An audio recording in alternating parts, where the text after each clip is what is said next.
Muy bien, ahora vamos a ver un poco más acerca del axioma del supremo. Vamos a dedicarnos ahora a ver en qué casos existe el axioma del supremo y en qué casos no. Primero vamos a recordar la definición. Aquí tenemos una recta que nos va a servir en un momento. Una recta de reales. La vamos a hacer para abajo. Y aquí vamos a escribir recordando cuál es la definición del supremo. Y cómo sabemos en qué casos existe. Lo primero lo primero que vamos a hacer es escribir la existencia, ¿no? Entonces aquí vamos a dibujar como una línea así. Y vamos a poner existencia. Existencia. Bueno, ahí dice existencia, ¿no? ¿Y cómo sabemos que existe el supremo para un cierto intervalo de números reales o para un cierto conjunto? Pues recordemos que lo primero que se debe cumplir es que dicho conjunto, digamos A, sea A, o sea, un subconjunto de R, dicho conjunto debe ser distinto del vacío, ¿no?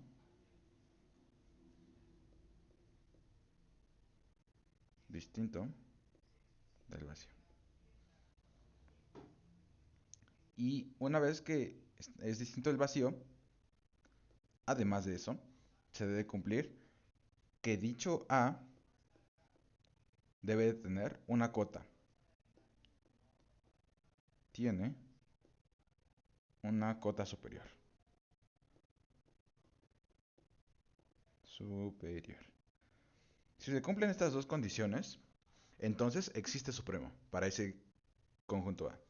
Ahora vamos a recordar qué significa el supremo. Por otro lado, sabemos que el supremo es aquel que cumple dos condiciones. Supremo. Sea S un número real. S lo que va a cumplir es, por un lado, S es una cota. Pero no es cualquier cota, es una cota superior. Vamos a ponerle. Cota superior. Ahí dice superior aunque no parezca. Por otro lado, recordemos que se debe cumplir la siguiente definición. Para todo epsilon mayor a 0, existe un x0.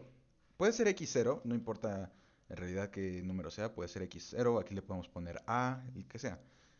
Para todo epsilon mayor a 0 existe un x0 tal que se cumpla lo siguiente.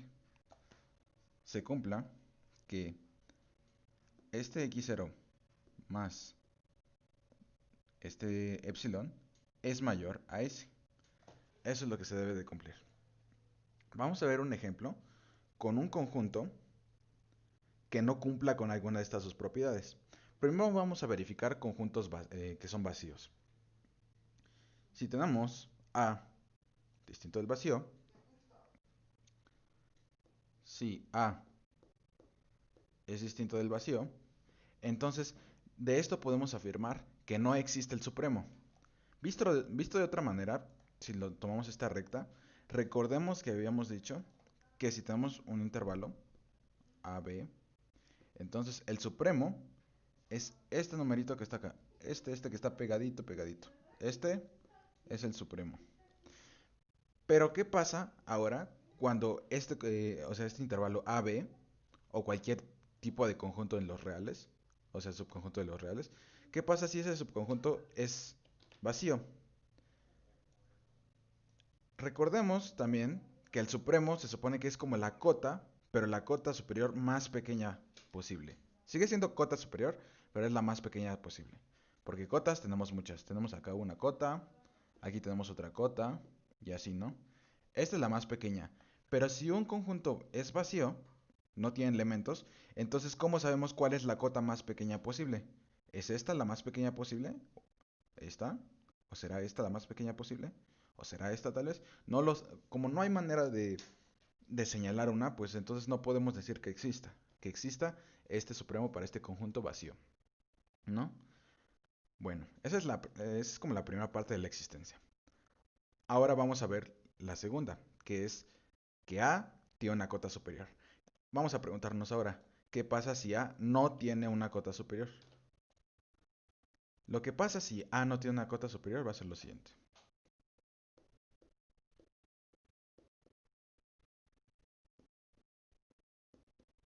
momento. Vamos a suponer ahora un conjunto en especial que no tiene cota superior. Recordemos la definición de cota superior.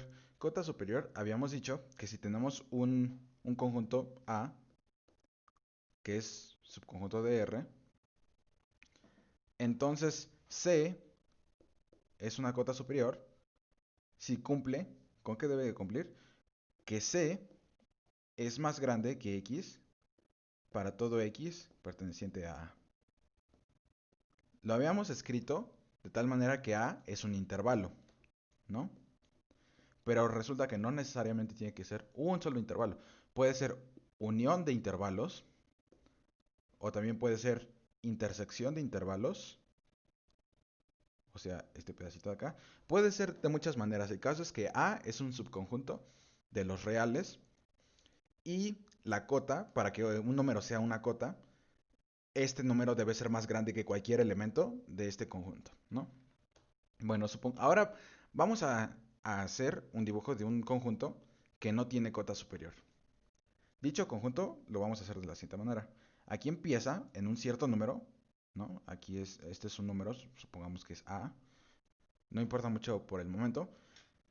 Y se va a seguir hacia acá, hacia la derecha, de tal manera que A es el intervalo A, infinito. Esto tal vez merezca un cierto debate del por qué aquí siempre se le pone abierto del lado de infinito. ¿Qué pasa si se pusiera infinito cerrado? ¿Qué pasaría en ese caso? ¿No? Pero bueno, el caso aquí es que básicamente no podemos exponer un número que sea más grande que cualquier número en este intervalo. Porque si existiera C,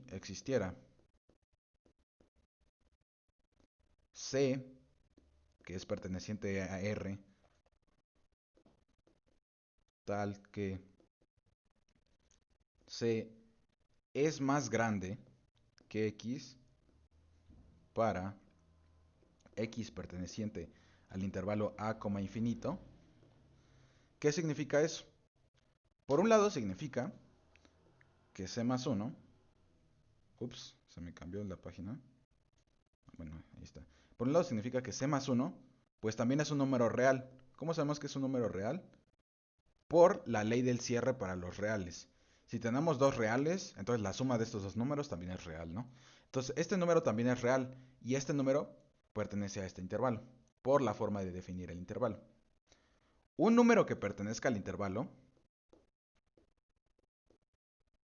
básicamente lo que significa es que A es menor a X, menor o igual en este caso, ¿no?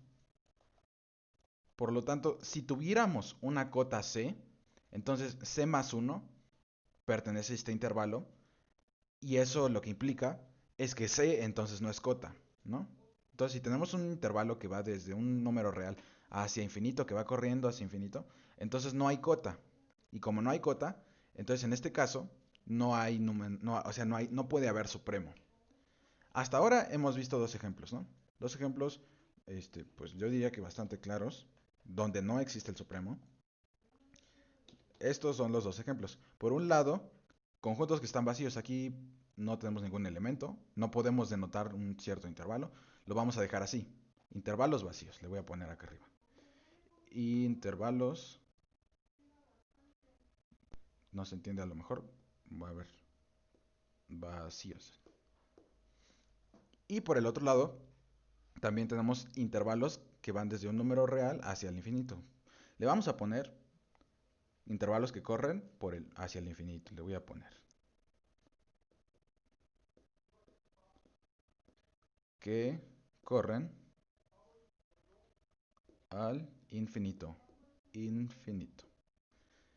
Eso, ¿cómo lo podemos poner? Esto no se puede poner así. ¿Por qué? Porque esto no es infinito. Ese es un número real, ¿no? Entonces nada más se pone así abierto y pues es cualquier número que esté aquí. Cualquier número que esté en este espacio pertenece a ese intervalo, ¿no? Estos son unos intervalos para los cuales no existe un supremo. Ahora, ¿en qué casos sabemos que sí existe el supremo? Vamos a dar dos en particular. No, bueno, pueden haber más tal vez, pero bueno, vamos a manejar dos, ¿no? Un caso es cuando tenemos esta misma recta. Vamos a tomar esta recta. Cuando tenemos intervalos cerrados, este en realidad, este que tenemos de este lado, por eso decía que pueden haber más, pero, o sea, no importa si está abierto por el lado izquierdo o cerrado, eso no importa, más que nada es este. Si tenemos intervalos cerrados, entonces sí existe un supremo. Ahora, cuando tenemos intervalos abiertos, aquí también existe un supremo. Estos son los dos casos donde existe un supremo. Para ver que sí existe un supremo en cualquiera de estos dos casos, cuando tenemos intervalos bien definidos, entonces haría falta demostrarlo, ¿no? Igualmente, pues también valdría la pena después tratar de demostrar para otros casos, como puede ser unión de intervalos, así, o sea, unir todos esos intervalos. Todo eso es un conjunto. Todos estos son un solo conjunto, ¿no? O casos más complejos. Pero por ahora nos ocuparemos de tratar de demostrar estos dos casos.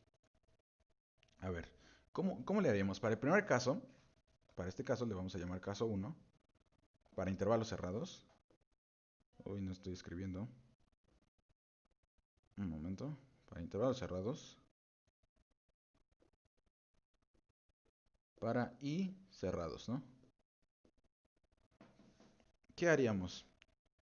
Bueno, pues lo que tenemos que hacer es verificar que existe, ¿no? ¿Cuál era la definición de existencia? Pues bueno, para saber que existe, primero que nada, dicho intervalo, bueno, dicho intervalo o conjunto debe ser no vacío. Y por otro lado, debemos demostrar que tiene una cota superior. ¿Ok? Bueno, eso es suficiente, necesario para demostrar que es o sea, que existe el supremo. Para intervalos cerrados, pues básicamente la demostración iría algo así. Sea A un intervalo cerrado, A, B, un subconjunto de R. Entonces, ¿qué debemos de demostrar? Primero debemos demostrar que A es diferente del vacío. ¿Cómo se hace eso? Bueno, lo podemos hacer. Primero podemos señalar un elemento que pertenezca a A. Y eso en realidad sería suficiente para decir que no es igual al vacío. ¿Cómo hacemos eso? Vamos a decir esto. Vamos a agregar a esta parte que dice sea con A menor o igual a B. ¿Para qué? Esto solo va a ser como una señalización para hacer ver que este conjunto A tiene necesariamente al menos un elemento. Y ese elemento que tenemos es A. Entonces ponemos que sabemos que A pertenece a A. Vamos a tomar, para ilustrar esto mejor, la recta. Sin querer, a ver, ahora sí. Esta misma recta, vamos a ver que si tenemos un intervalo así cerrado, entonces puede ser muy pequeño o muy grande. O sea, puede ser aquí cerrado o puede cerrarse hasta acá. No sabemos, ¿no? Pero lo que sí sabemos es que en todos estos casos, o sea, no importa dónde se cierre, si se cierra aquí, acá o acá, el primer elemento, que va a ser este de acá, este mero de acá, este, ese va a pertenecer a todos estos intervalos que podemos poner aquí, ¿no? Eso es lo que queremos decir con que A pertenece a A mayúscula, ¿no? Este elemento sí pertenece. Por lo tanto,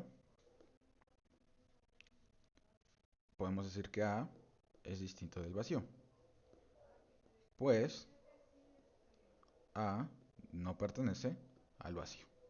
Y ya, eso sería básicamente todo para demostrar la primera parte. Por otra parte, tendremos que señalar una cota superior, ¿no? ¿Cuál sería esa cota superior que tenemos que señalar? A ver, por demostrar, el conjunto A está acotado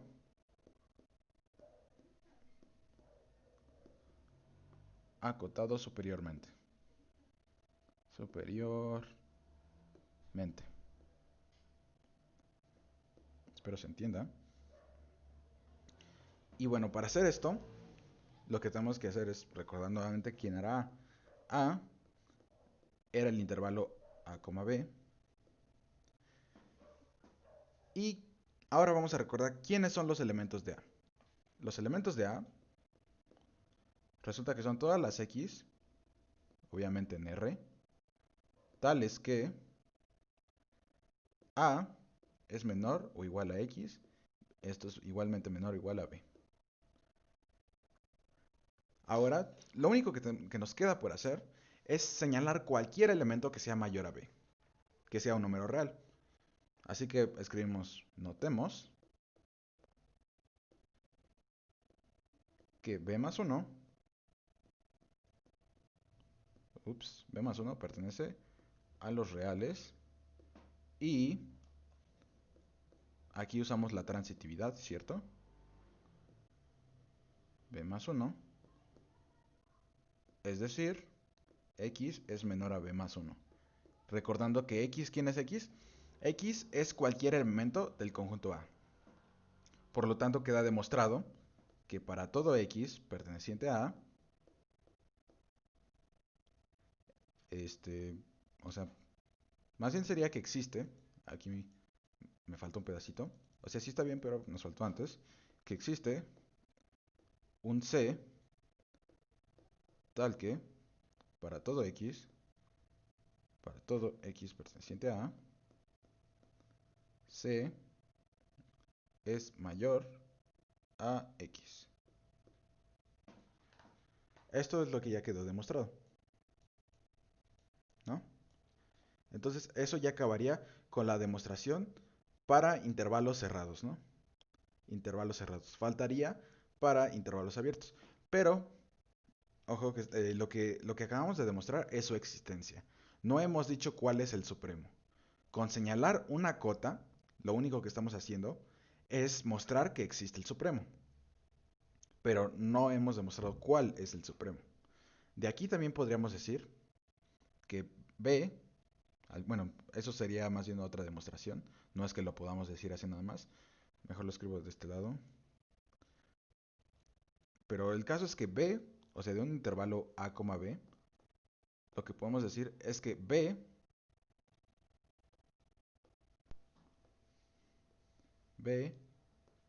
sería el supremo, ¿no? Y de igual manera, si hacemos la misma demostración, si pudiéramos hacer, porque todavía no la hemos hecho, si pudiéramos hacer la misma, una demostración para los intervalos, bueno, para el intervalo A, B, entonces podríamos llegar a que existe el supremo y de igual manera llegar a que B, en este caso, también es su supremo, para intervalos abiertos, ¿no?